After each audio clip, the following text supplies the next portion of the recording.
Hey, what's going on YouTube? Welcome to Post Cologne. Today we're going to be talking about Armaf's Hunter Intense. All right, so Hunter Intense is from the house of Armaf. It is no parfum concentration, and you can pick this up for like $25 at most discounters. I'll have some links down below if you decide you want to check this one out.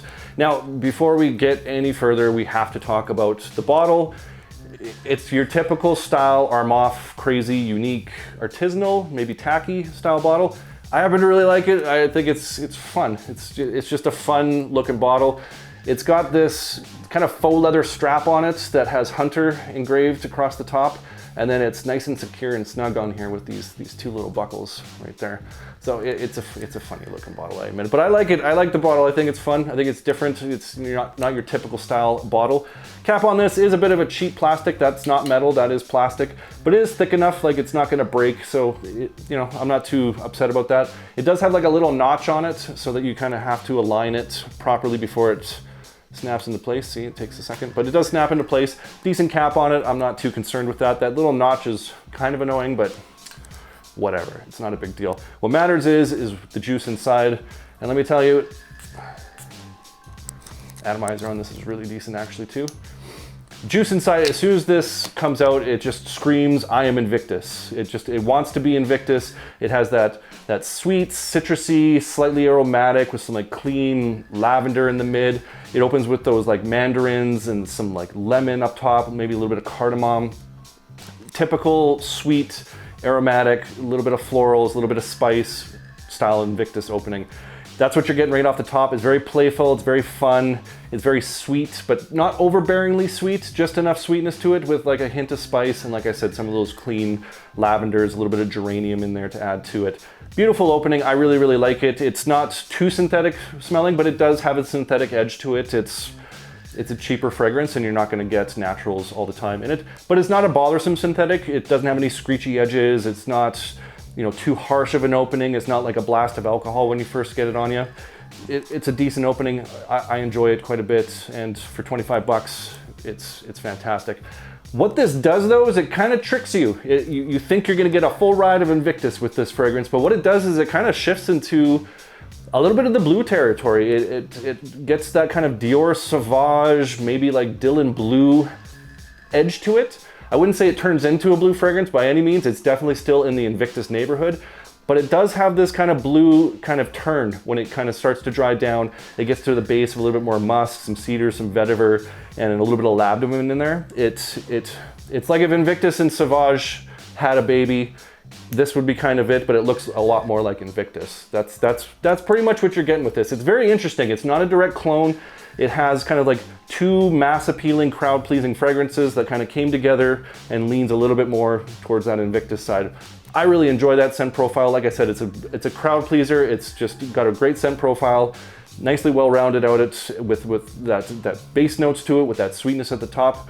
That sweetness does kind of drop a little bit as this does dry down, but not enough to kind of take away from that Invictus-y style fragrance. So really, really enjoy this scent profile. I think if you enjoy that kind of Invictus sweetness as well as some of that Dior Sauvage edge to it, I think this is something you definitely want to check out. Now in terms of performance, I actually get really good performance out of this one. Off my skin, I get about 6 to 8 hours. It's not a beast mode fragrance necessarily, but it does last a decent amount of time. If you get some on your clothes, you will probably smell it to the next day, like in the next morning. So the longevity on this is pretty good, at least off my skin. And like I said, on my clothes, I can smell it the next morning. It is faint, but it's still there.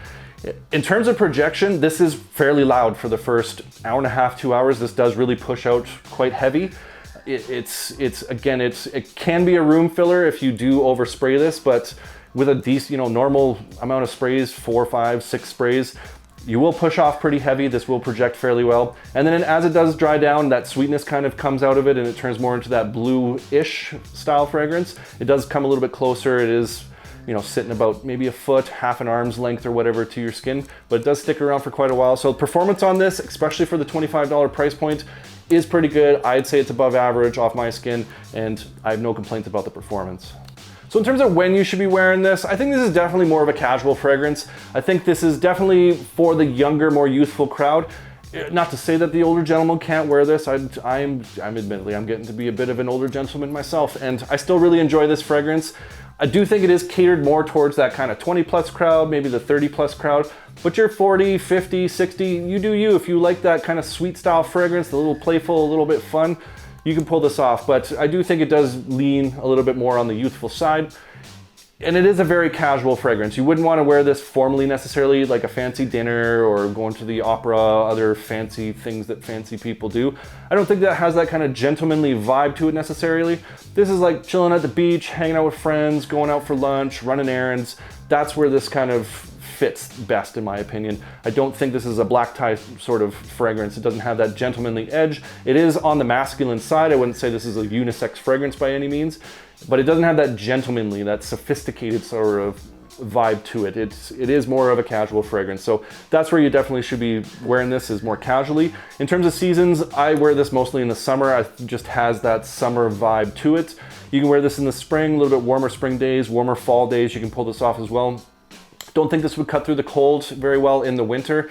It might do okay. The performance, like I said, is fairly decent, but it doesn't have that sort of winter vibe. I tend to lean towards kind of the heavier, spicier style fragrances in the winter. So you do you. You can wear this whenever you want. I'm not telling you when you can wear your fragrances. You wear them wherever you want. I just think it does better in the hotter seasons, summer, spring, maybe even the early fall. That's where this does its best. So overall, I am a big fan of Armaf's Hunter Intense. I think for the price point of $25, this is a banger of a fragrance. Performance you can't beat for that kind of price point, and for sort of a summer style fragrance. I really like the scent profile on this. I like that it's not a direct Invictus clone. I like that it's not a direct Sauvage or Dylan Blue style clone. I like that it's kind of a hybrid of the two, a little bit on the Invictus side, as I mentioned before, but it's not exactly one or the other. It is kind of a hybrid of the two, and I think it just creates a really interesting scent profile, really mass appealing, crowd pleaser, compliment monster. When I wear this, I do get compliments on this all the time. It's an easy fragrance. It's not too challenging. It's got just enough sweetness to it and just enough of that masculinity at the base that it's not overly sweet or overly kind of juvenile.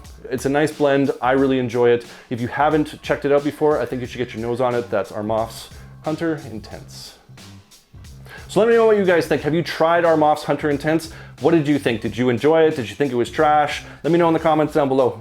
Just click on the box, start typing, let me know what you think of Armaf Hunter Intense. And let me know what you're wearing this week.